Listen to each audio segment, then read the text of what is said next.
Hi, അപ്പോൾ എല്ലാവരും എന്താക്കുന്നുണ്ട്? ചോറെല്ലാം വെച്ചാൽ അപ്പോൾ ഞാൻ ചോറ് കഴിച്ചിട്ട് പുറത്തിറങ്ങിയിട്ടാകുമ്പോൾ കയ്യിൽ 2 പപ്പായ നല്ല മൂത്തിയിട്ട് നിന്നിട്ടുണ്ട്. ഒന്ന് നല്ല പുത്തിന് അങ്ങനെ പറിച്ച് നല്ലോണം പൗപ്പായിട്ടുണ്ടാവും വിചാരിച്ചു. പക്ഷേ അങ്ങനെയൊന്നും നല്ലോണം പൗപ്പൊന്നും ആയിട്ടുണ്ടായിട്ടില്ല. ഞാൻ വിചാരിച്ച നമുക്ക് തന്നെ കറുകുറു വന്ന ആ രീതിയിൽ ഇളം പൗപ്പായിട്ടുണ്ടായിനി.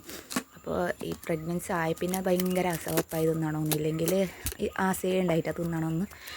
ഇതിപ്പോൾ കുറേ ആയി പറിച്ച് തിന്നുന്നത്. മരം ചാവാനായി, എന്നാലും പപ്പായ കിട്ടി.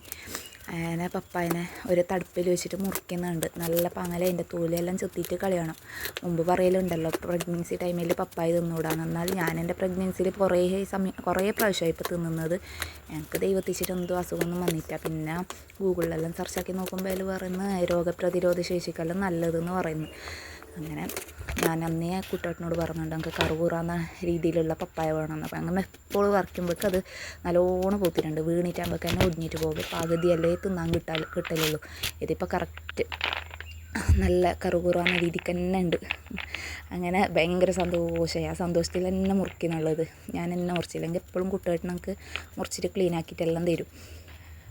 എനിക്ക് മുറിക്കാനും ഭയങ്കര മടിയാണ്. നല്ലോണം പൗപ്പുണ്ട്. ഇതങ്ങനെ പൗപ്പൊന്നുമില്ല. പൗപ്പുണ്ടെങ്കിൽ കൈ നല്ല ഇങ്ങനെ ജാറിയിട്ടെല്ലാം പോയലുണ്ട്. അപ്പോൾ ഇതങ്ങനെ ഒന്നായിട്ട് നേരെ കറക്റ്റ് പൗപ്പുണ്ട്. അങ്ങനെ നല്ല പാങ്ങലേനെ മുറിച്ചിട്ട് അതിൻ്റെ ഉള്ളിലത്തെ വിത്തെല്ലാം എടുക്കണം. വിത്തല്ലേ ഇത് മുമ്പെല്ലാം പറയൽ അത് തിന്നാൽ ഇത് ആഘോഷനാവുന്നല്ല. ഞാൻ വിത്തെല്ലാം എടുത്തിട്ട് നല്ല പാങ്ങല മുറിച്ചിട്ടെടുത്തിന്. അങ്ങനെ ഒരു കഷ്ണം തിന്ന് നോക്കുമ്പോൾ ഞാൻ വിചാരിച്ച കണക്ക് തന്നെ നല്ല ടേസ്റ്റ് ഉണ്ടായി. നല്ല കറുകുറാന്ന് ഇളം മധുരമായിട്ട് നല്ല വേണ്ടായിന്. അപ്പോൾ ഇത്രയേ ഉള്ളൂ. Bye bye.